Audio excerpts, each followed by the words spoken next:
Okay, welcome everybody to the workshop on curriculum standards and international benchmarking. It is my pleasure to introduce our two panelists for this session. First, we'll hear from Kelly Burling, who's the director in the National Services Division at Pearson, which is a leading education company with comprehensive offerings to help inform targeted instruction, intervention, and assessment so that success is within every reach of a student. I feel like I just read your a commercial good there. Advertisement, thank you. I will end there because their bios are in the program, so I don't want to spend all our time reading their bios. Kelly will be followed by David Albury, who's an acknowledged global expert in the formation and implementation of strategies for fostering radical innovation and transformation in education and public services. And he has a quite extensive record in public service and serving for the national government, again, which is in more detail in your packets here. So we're going to start with Kelly first and then followed by David.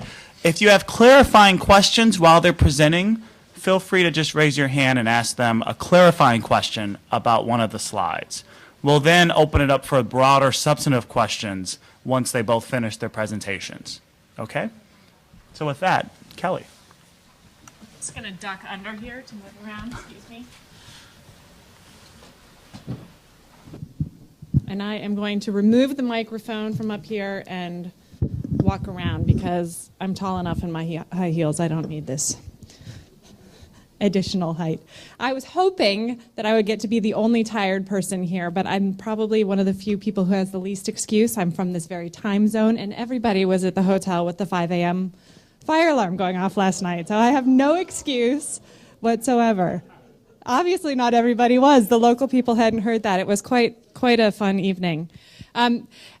You may have noticed that I don't have the word curriculum anywhere up there in my presentation title. I am actually not going to be talking about international benchmarking and curriculum standards, at least not directly. I'm going to be talking about the assessment portion of international benchmarking.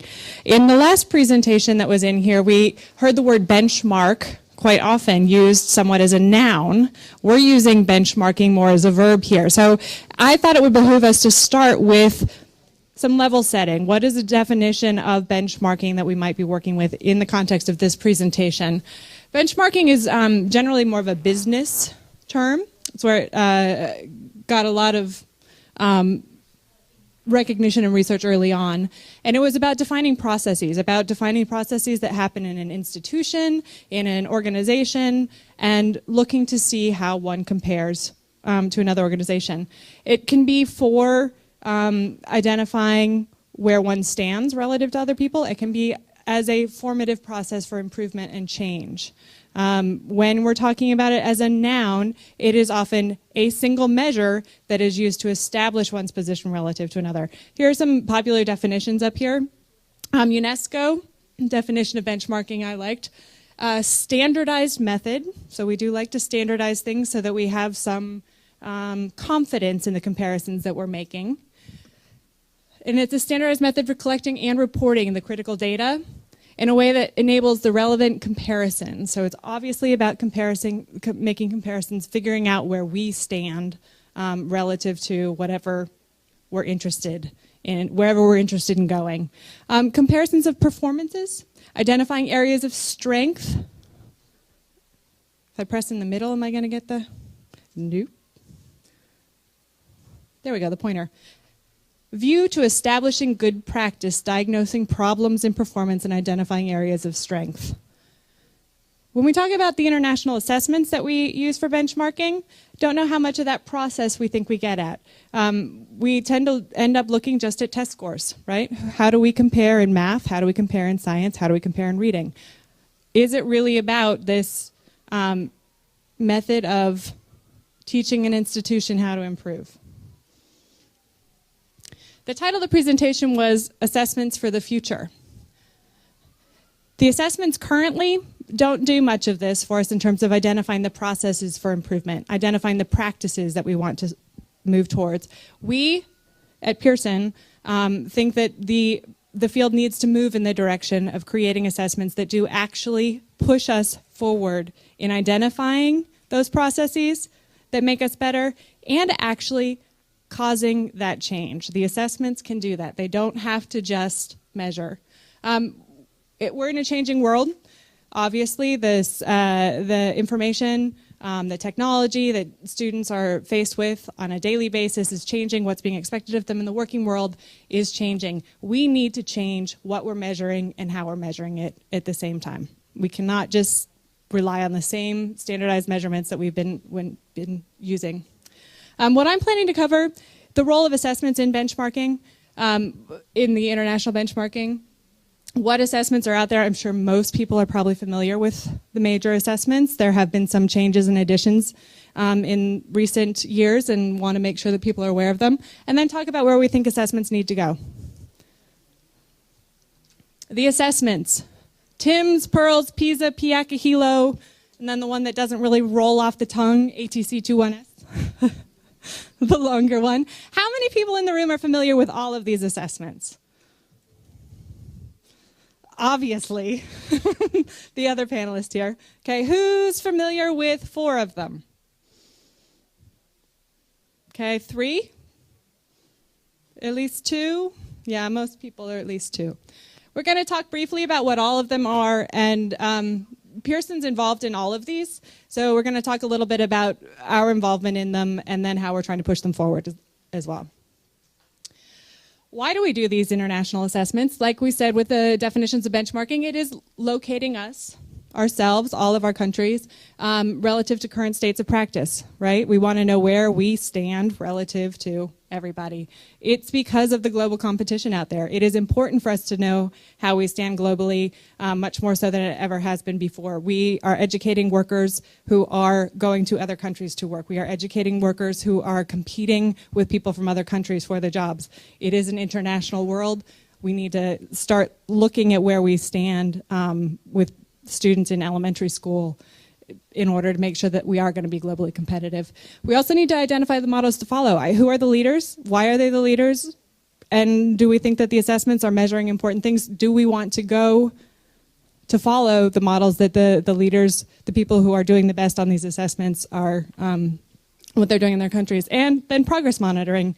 Just as the last presentation talked about monitoring the states of students in the schools in New York City, monitoring their progress towards proficiency. We don't have definitions of proficiency here, but we do know where we want to go, who we're shooting to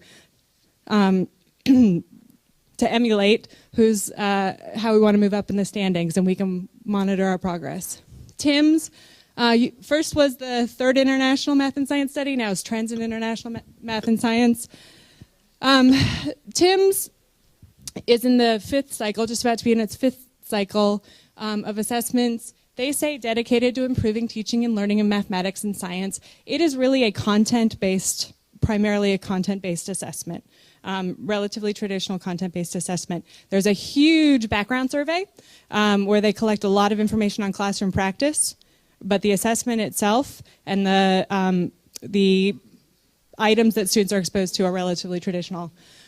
And their goal is, like all the other international assessments, to inform policy over time, help countries make decisions about education, policy reform, etc.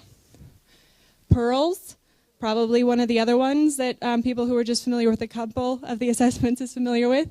It's an international reading literacy study, very much the complement to TIMSS's math and science study. Every 5 years, beginning in 2001, again, provides good background survey data, but more this about the home environment and learning to read than in the classroom environment and instruction and reading. PISA, the long description here. PISA is a program from the OECD measuring 15-year-olds, and it is much more about what they term fluency. And for people who are reading specialists or maybe really involved in the reading debate in the US, their definition of fluency and literacy means something different. They really mean the application of these skills in reading, math, and science in complex problem solving in real world contexts. It is a different type of assessment, more challenging, higher order thinking skills assessment than what TIMSS tries to do. In each assessment cycle, They do their measurement every 3 years.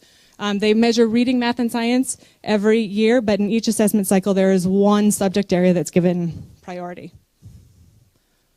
AHELO, Assessments of Higher Education Learning Outcomes. This is another OECD program, a newer assessment program that's getting underway.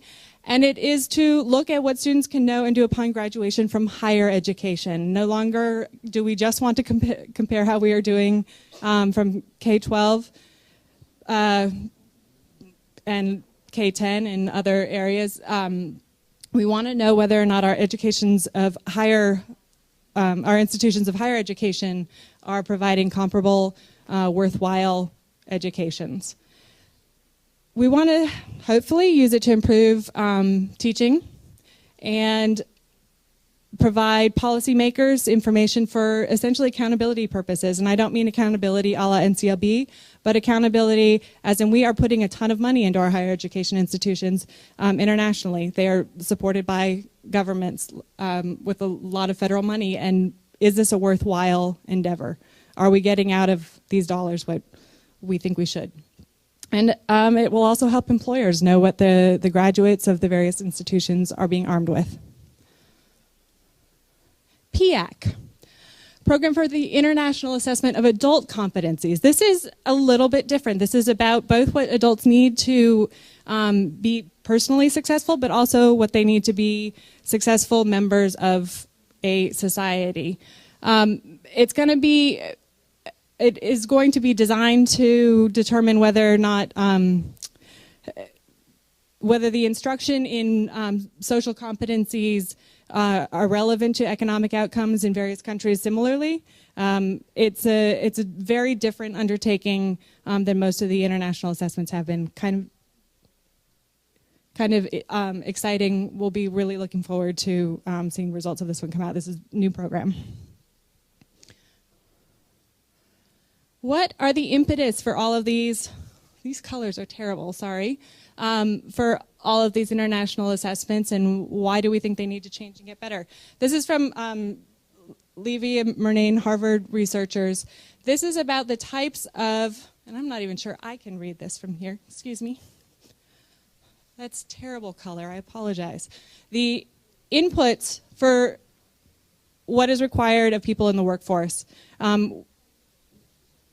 The top line up here says routine manual, non-routine manual, routine cognitive, non-routine analytic, and non-routine interactive. And this bottom definition here follows this line, this top green line. These, since 1960, compared to 2002, these are the jobs that are being required, the inputs that are being required in the workforce. Almost 65% of the jobs are now requiring non-routine interactive tasks. Whereas in 1960, routine manual would get you just about as far in being employed. There are no longer jobs available for people who cannot do analytical, non-routine problem solving. It's important for us to, oh goodness, keep moving forward, as well as in my slides. Assessment's role in changing these outcomes, okay? But not only do they measure, inform policy, inform practice and decision making in institutions, what is tested gets taught, right? I mean, that's an adage, but it is true. People concentrate on what gets taught. That matters for the international assessments as well as what happens for both local, domestic, national accountability movements. The national assessment systems in the high achieving countries on these current international assessments are linked differently to curriculum than they are in the countries that are low achieving. They're much more integrated in the instructional process, and they are designed to both assess and improve teaching and learning for students and teachers. The assessment process can be instructional for the teachers and the students. It is not just taking a sample of what they know, not just what is taught, but how it is taught. New directions for assessment, the one that doesn't roll off the tongue. Assessing and teaching 21st century skills is really trying to move this assessment debate, this assessment movement forward. As well, Pearson, who's been involved and has a significant role internationally and within the implementation of all those international assessments in the US, we're trying to advocate for a change in the way some of these assessments are being done to turn them into learning events and to get more information out of them. Quickly, this is the ATC 21S, which is a partnership of Intel, Microsoft, and Cisco. I will not read this because I'm pretty much out of time right now, but this is essentially their call to action. The reason why they want to do these assessments, there's great information at the atc21s.org website about all of the work that they're doing. Major rationale for their project: society, economy, work changing. Everyday life is changing. There has been little change in education. This is not just the US. The chancellor talked earlier about going to sleep 120 years ago, waking up in classrooms looking the same. That is not just a problem in the US. And because of that, we need to change assessment. Current assessments reflect these old practices. Maybe if we change assessments, we can change the way the pedagogy works as well. Really quickly, PISA in the future. We are trying to push for measuring new assessment constructs. We need to get these 21st century skills, these soft skills. We want to improve the use of technology, not just for the collection of data and the reporting of data, but for the measurement of things differently. Cost control efficiency, a lot less exciting. Improving the assessment and, the analysis and use, I would put up there, of assessment outcomes. We get all this data. New York City is talking about the interface that they use to present data to teachers and parents to make it useful. We need to make this wealth of data much more useful that we have from international assessments. The new constructs that we're talking about, 21st century skills, however you want to define that, there are 1.5 million definitions out there. Situational judgment and decision making, can we measure that? Yes. Develop learning progressions. It's one of the things that we have a strong research agenda in at Pearson right now. We need to define what these skills are and how they are taught. If we say that they are necessary for being successful in the world, we better say we know how to get people there so they can be successful. You have to define the progress. How do you get to the point of being a successful critical thinker?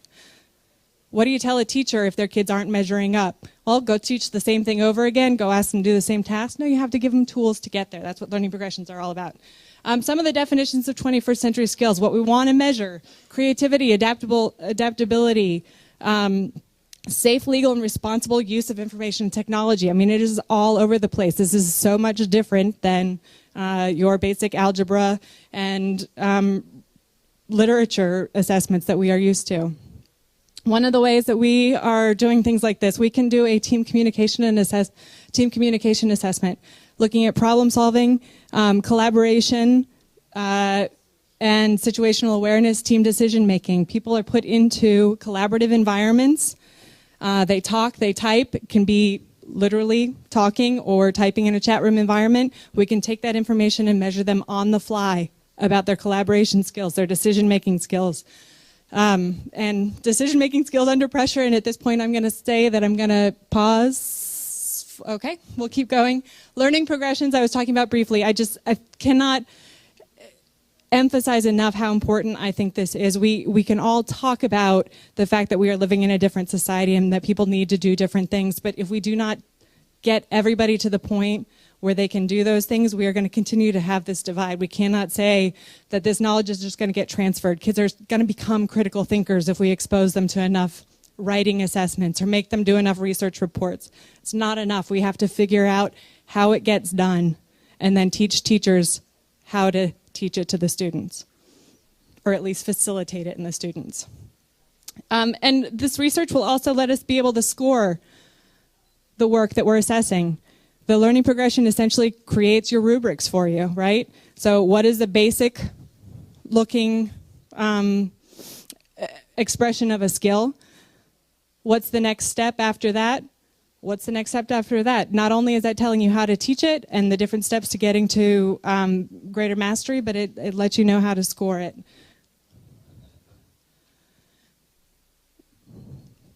Thanks. I'm going to skip a lot of this. I think that we need to define effective teaching. And we need to do that in the US probably more than in some other places. But improving the analysis of assessment outcomes means using our assessment results to figure out what works in teaching, right? And I'm not saying that we need to then, hit people who aren't doing a good job over the head with a stick. I'm saying let's figure out what is effective, who is effective, use our assessment results to figure that out, and then figure out why, right? If we can teach critical thinking to students, we can definitely figure out what good teaching is and start to provide professional development to teachers. It's all teachable. We've got to use this wealth of data for supporting continuous improvement. And in closing here, we got a little ad from Pearson at the beginning. I'm going to close with a little ad from Pearson here too. But truly and honestly, it's a fabulous company to work for, in part because we are so comprehensive.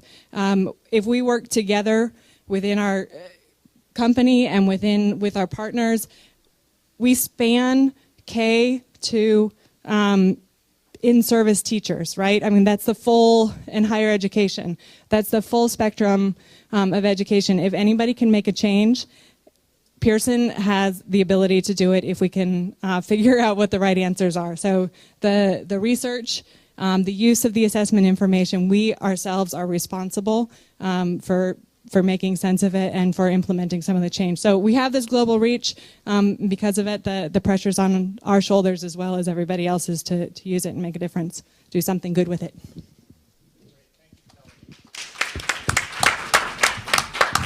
David. Thank you. Okay, hello. What I want to talk about is a little sort of beyond benchmarking, really. And it's going to build on what Kelly said and also hopefully pick up some of the issues that Joel Klein raised in his address at lunchtime. So I'll skip over some of the slides because we've covered them in some detail and then focus a bit on one particular collaboration between countries. But it's sort of interesting to me. Here we are sitting in an urban education summit. And over the last 10 years, there's been a huge growth in roundtables, in debates, in fora, in summits around the world of ministers or education officials, of teachers, of practitioners coming together in spaces like this for a day or 2 days and learning a lot from each other, and it's been fantastically valuable. And we've heard from Kelly that there's been a huge increase in the amount of data available on international benchmarking, the ability to compare education systems one with another. And these two, the international benchmarks and the roundtables, feed off each other. People like to come and hear, they talk about each other and how they're going and so on. But gradually what we're getting is not something that's just about international benchmarking or international dialogues or international summits, but looking more and more at what real-time collaboration between different countries, different educational jurisdictions might be. But it's really over the last 10 years, as I say, that we have this growth in internationalisation. And we're all now, hopefully by the end of today, all familiar with a list of reasons why there have been why this interest in internationalisation, why this desire to compare. And the reason for that is, as many people have said already, that there are a set of profound global changes that are affecting education systems in all countries, developing and developed countries, in continents across the world. We've heard, Kelly showed a slide earlier about the nature of skills for living and working in the 21st century. I've listed some there that recur time and again: teamworking, problem solving, creativity, lifelong learning, gathering, analysing, synthesising information and perspectives. We know that technologies now are almost ubiquitous. Several of the speakers this morning referred to the fact that people have lots of students, not all, lots of students, have more technology and more learning devices, more abilities to gain information and gain learning outside of school than they have inside of school. Chris Spence this morning talked about students in Toronto, but I've heard it from students in New York, students in London, students in Beijing, that they feel as though they come to school and they have to power down. They have to forget the ways in which they normally learn in order to come into school.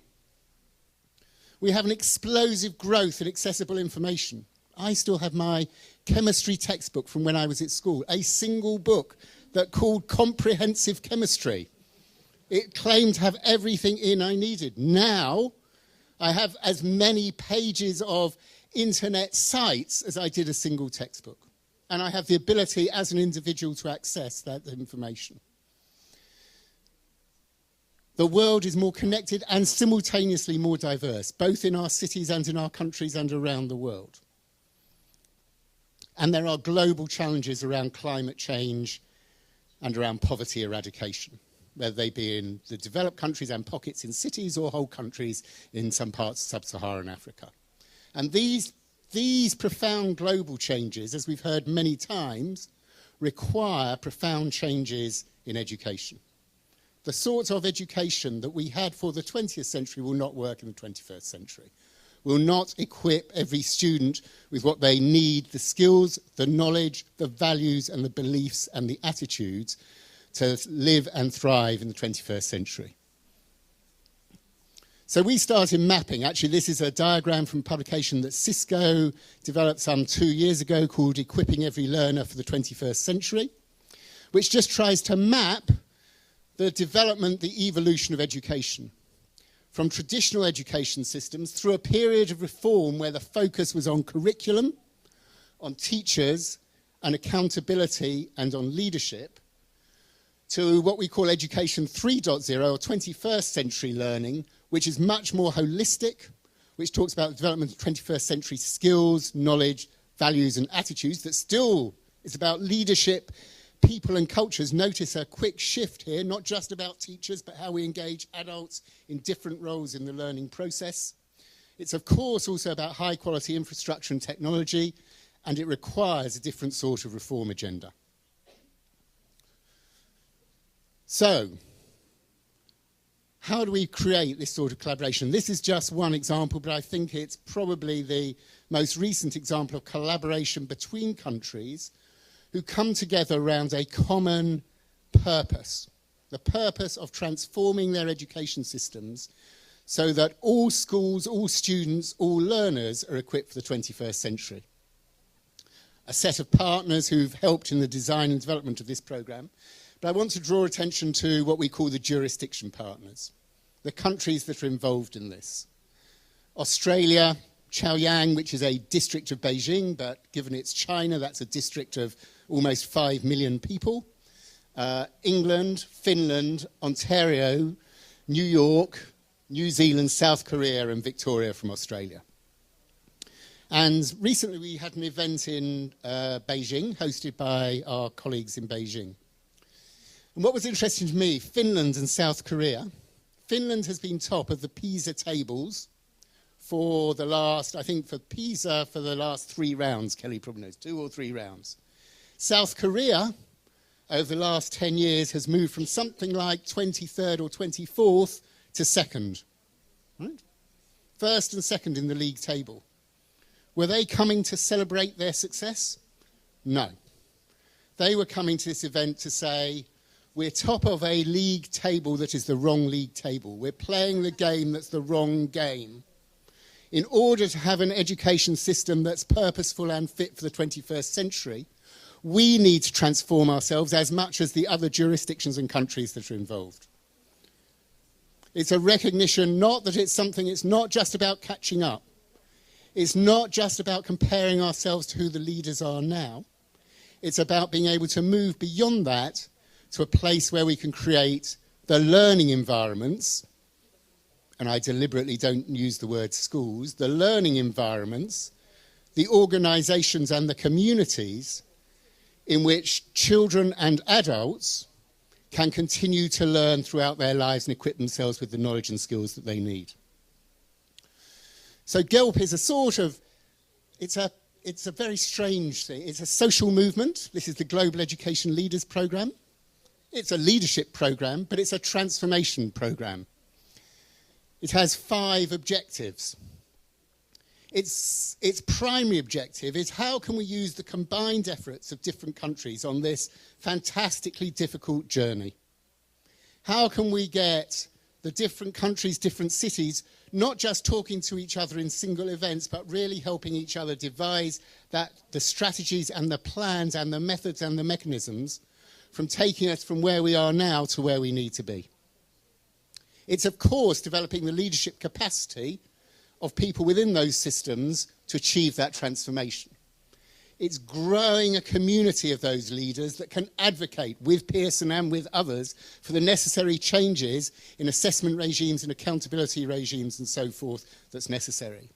And it has to continue to advocate.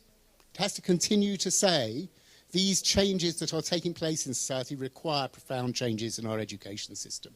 So it's creating a global movement towards 21st century learning.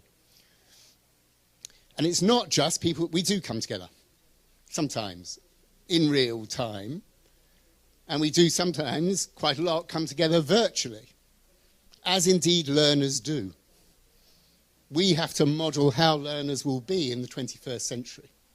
We have to learn not just in rooms like this, but being able to network virtually between those events. But it's also about providing consultancy support to each of those jurisdictions, those countries, those cities, and providing personal coaching to each person involved in the programme.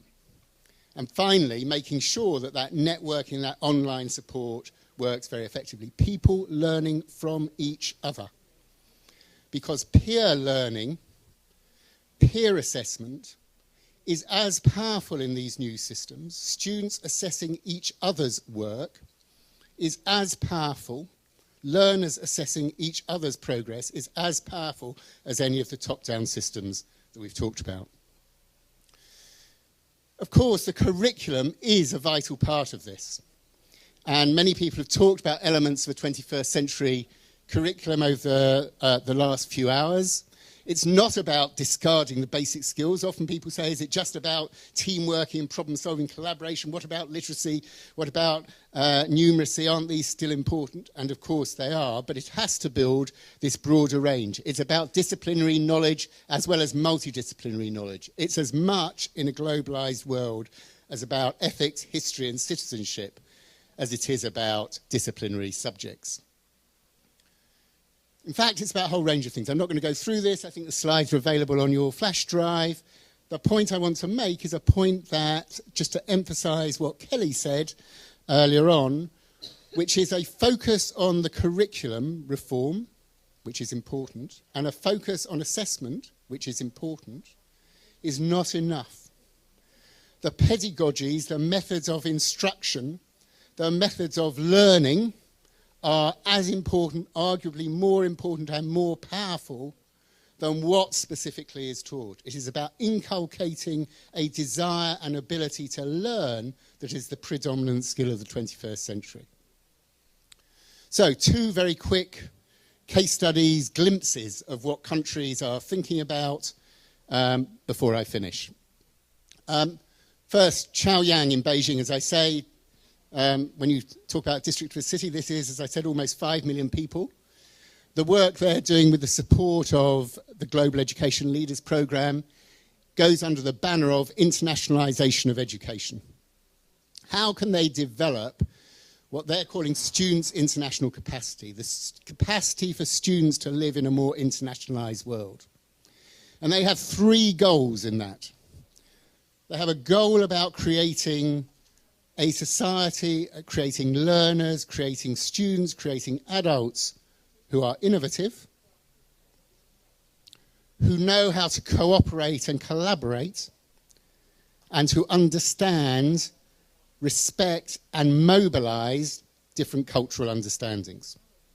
Their strategies for doing this, they've taken 3 elements of this: curriculum reform, leadership development, because developing the leaders of these systems and of the schools and of learning environments is critical, and about assessment techniques. Some countries have become very good through rote learning and through conventional instruction at teaching people bodies of knowledge. That is not the same as the sorts of instructional methods and assessment methods that are necessary to create and sustain a love of learning. Victoria in Australia, does this work? Just about. Using the enabling technology of what they're calling the ultranet, creating ubiquitous technology, are focusing on creating a modern and professional workforce.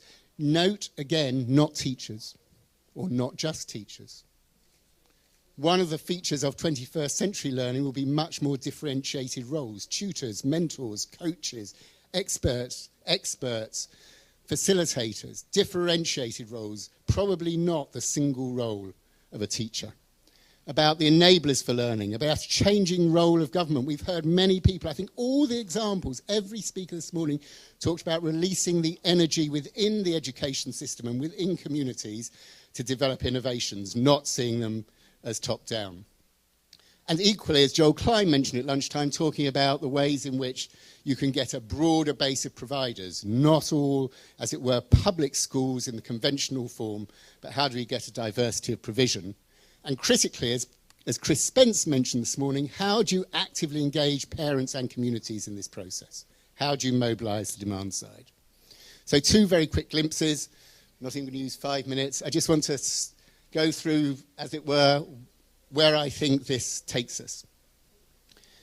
My argument is there are a set of universal challenges that affect all countries and all education systems.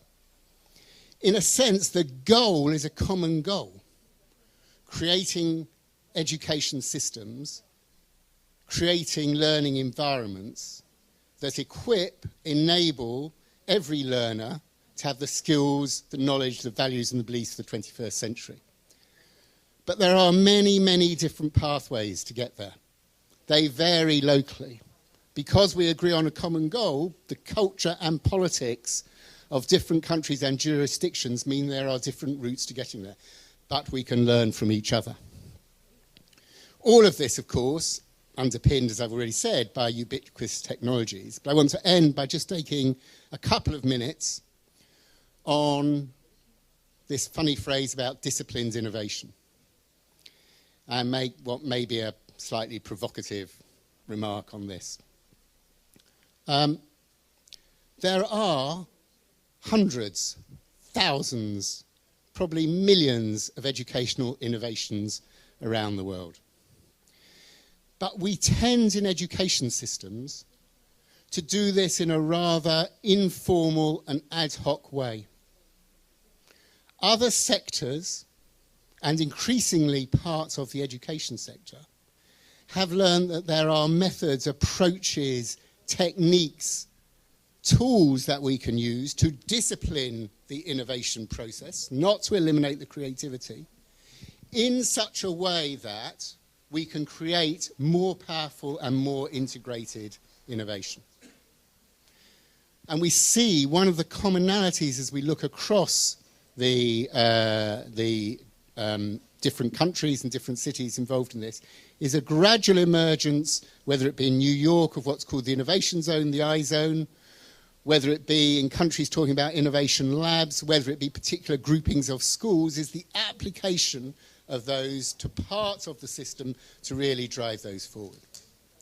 So disciplined innovation is a key part of these innovation strategies. But critical, and my very last point, is we've often concentrated too much on, as it were, just creating the innovations, and not enough on making them system-wide innovations. And part of the secret to that, I believe, lies in not more publications or more conferences or more exhibitions, but finding ways of mobilizing parents, students, and communities to demand those innovations, those new methods and approaches as part of the education system. So I hope that's been helpful and maybe provocative. Thank you. Thank you.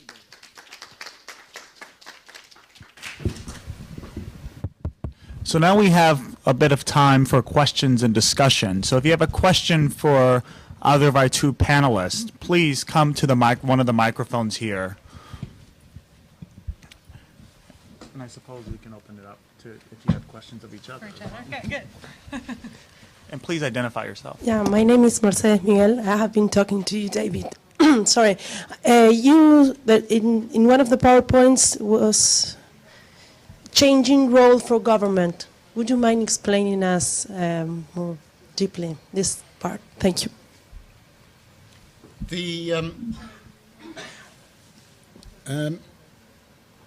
I think a lot of what took place in the last decade of the 20th century and the first decade of the 21st century was very top-down changes driven from the centre of government. And you can effect you can effect some sort of changes in a top-down way. You can drill people, you can instruct people to do particular things. But you can't dictate to people or instruct people or command people to be innovative or to be creative, to develop new models of education. So the role of departments of education, the role of governments, I think is increasingly moving towards creating the conditions in which disciplined innovation can be built from the bottom up, that new models of education and learning can be built from the bottom up, rather than attempting in government to enforce a particular model top down. And all the lessons from, I think from Singapore, from other countries, is that if you can do that in a disciplined way, you do unleash the creativity. So the job of government is creating the conditions, creating the environment in which these transformations and innovations can take place. And that involves issues around incentives, around accountability and so forth. But the actual job of developing these new methods of learning and new environments for learning, I'd argue, can be facilitated and enabled by government, but can't be directed and instructed by government.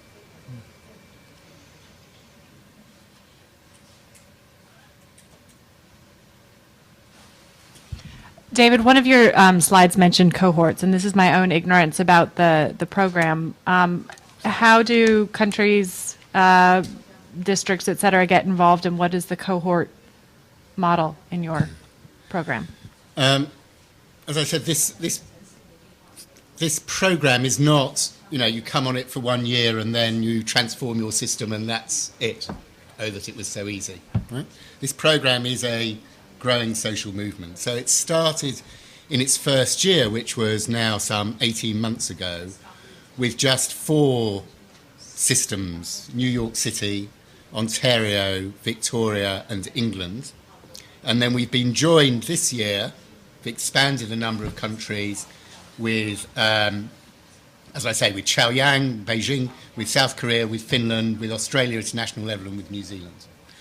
So the idea is each year we bring more countries on. Can any country join? Yes, there are no rules of entry, except there's no test, no assessment. But there are two criteria. One is they have all been countries and systems and cities that are dedicated to the transformation of their education systems, not just the improvement of their educational systems in current ways. They're not just, therefore, there's a lot of work to be done. Don't get me wrong.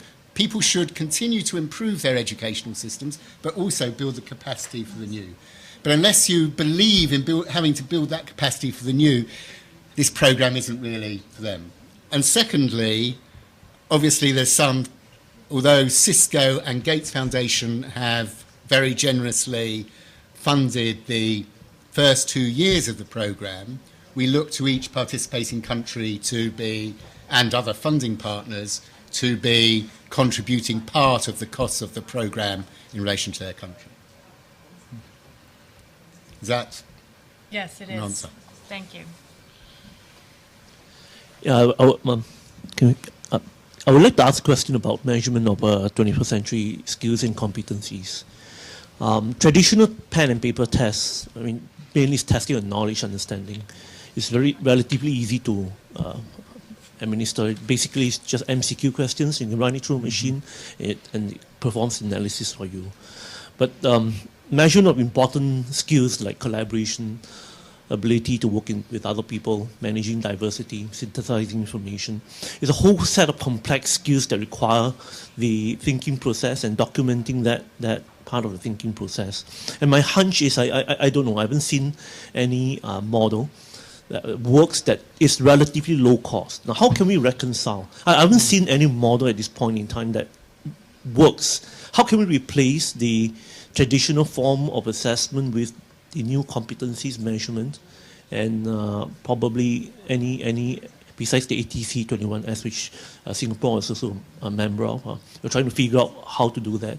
Any particular models, both Pearson or Cisco, can take a look at. Can I add to that? So our visitor, our friend from Singapore's question, because this gets at a conversation between the two of you, I think.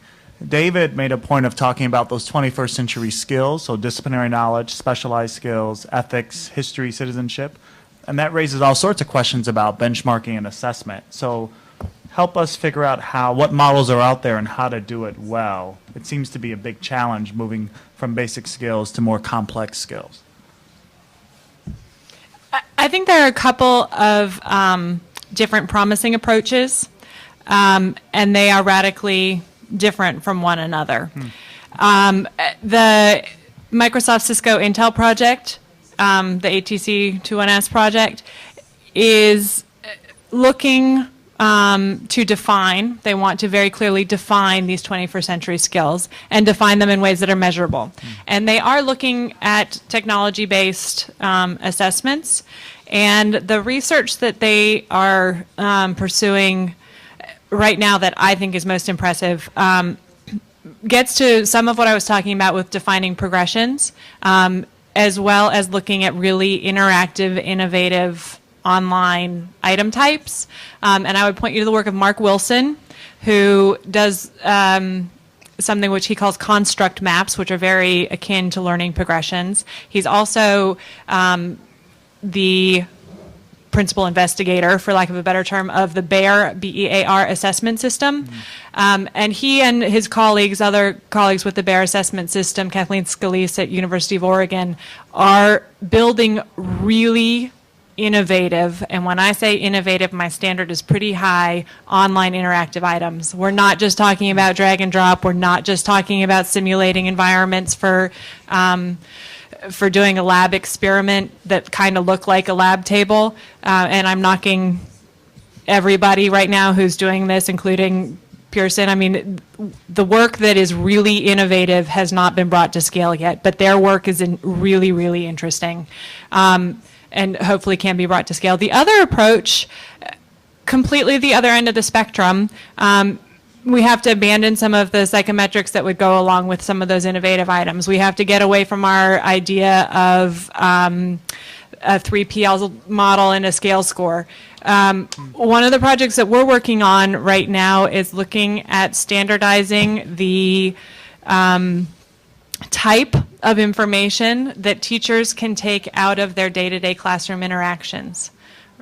So helping them better understand how to elicit a complex performance in a classroom interaction, and how to get data out of that that can be used to compare teachers across classrooms. So they could talk to other teachers and say, my kids did this when I asked them this, and their scores were this. And having that feed into essentially a student information system, a massive student information system. If you collected that type of information even weekly about kids as they were progressing in your tasks to develop critical thinking, you would have a very good understanding of their trajectory and their mastery of these complex skills. And we can't do these complex tasks other than in really embedded. They take time.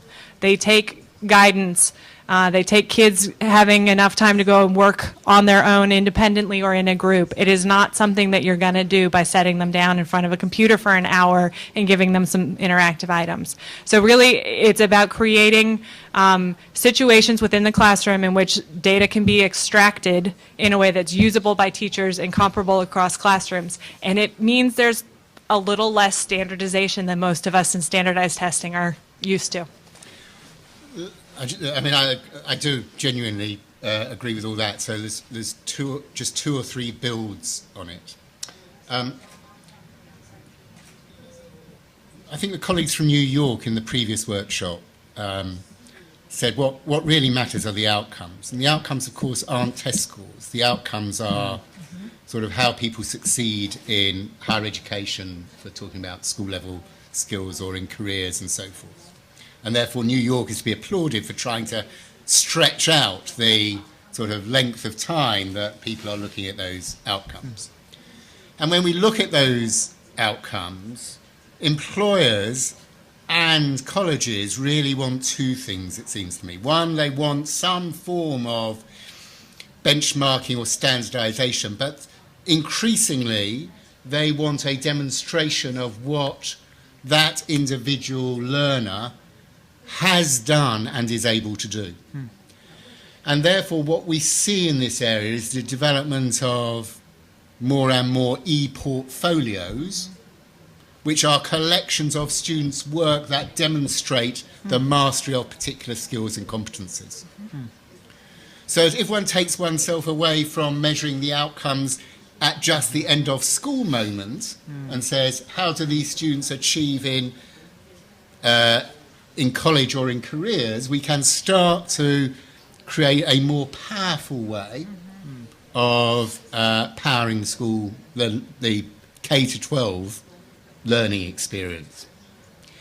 And the other thing which I did mention in my slides, which audiences vary on their reaction to this, is I am struck as I go around schools in the US, in Europe, some schools in Africa and Australia, really about the power of peer assessment.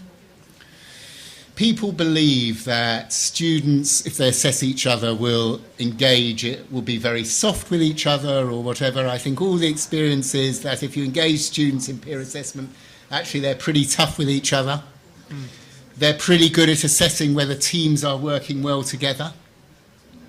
And it's, after all, more about how we assess each other as adults than making people do particular tests on it. So alongside the standardized, the sort of new things that PISA and Cisco, Intel, Microsoft are doing and are about to trial in real places in real time, I think there is these things about outcomes and e-portfolios, and I think there's an area around performance-based assessment and peer assessment in that process. But I am absolutely with you that it's the biggest single challenge we have, because if we're sitting there as leaders of systems, I'm not going to throw away an old system where I've got lots of benchmarks about its performance for some person standing up and saying, I think you ought to wander off into this nice fluffy space which has no measures and no benchmarks about it. If we're going to be serious and get governments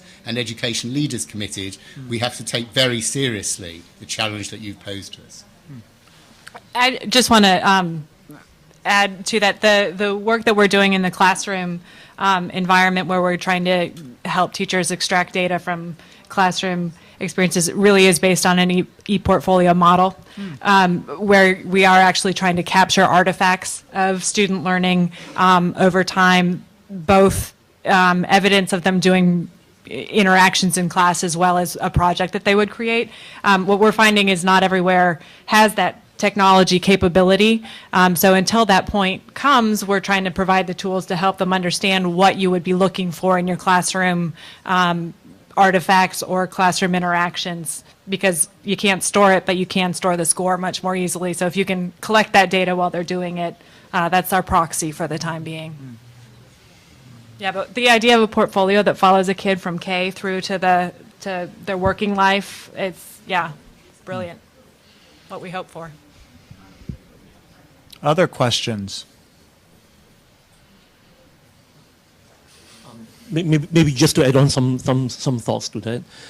One other component I thought we need to address is both parent and employer education of assessment literacy.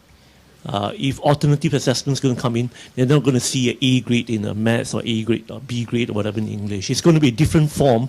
Probably, I don't know if you mentioned a portfolio. They have to interpret what the child has done in school.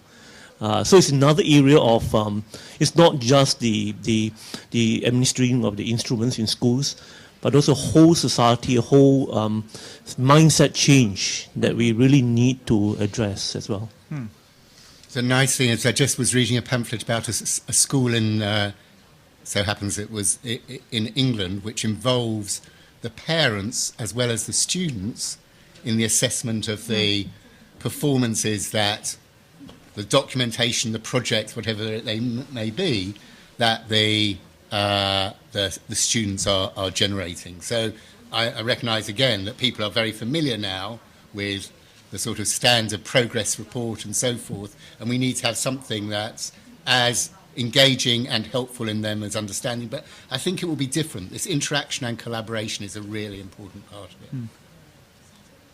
I think the defining, and I'm going to keep harping on it, but the defining of the learning progressions, if they're done in language that makes sense to parents, I mean, if it's much more interpretable to me as a parent to say my child is here in understanding how to read than to know that he's got a grade equivalency score or he's at the metric level of such and such or has a scale score. There was a lot of work done, I don't know, maybe within the last 10 years about scale anchoring for all these tests where we have these scale scores. Let's give an item or two to people to represent what work is being done at different levels of the scale.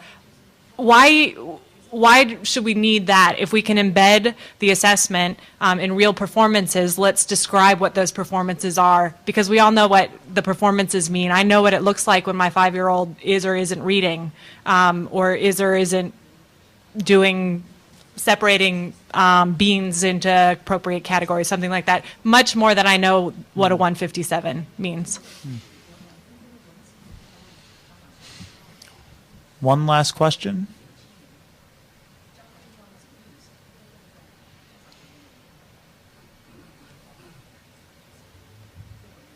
Don't all jump up at once. Long day. Thank you all Well, for on coming. that, yeah, so please, let's really thank both David and Kelly for an engaging and substantive presentation.